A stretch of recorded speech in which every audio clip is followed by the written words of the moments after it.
আমরা সাধারণত দুইটি পদ্ধতিতে প্লাস্টার চেক করে থাকি। একটা হচ্ছে পাট্রা পদ্ধতি আর একটা হচ্ছে সুতা পদ্ধতি।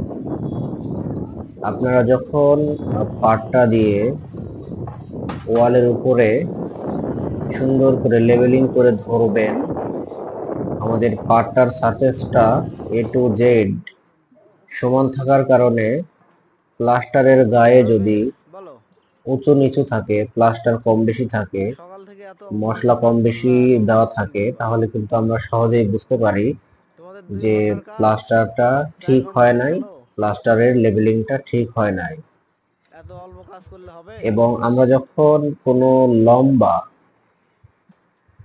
যখন খুব বড় সারফেসে প্লাস্টার চেক করে থাকি, তখন আমরা লম্বা সুতা টেনে আমরা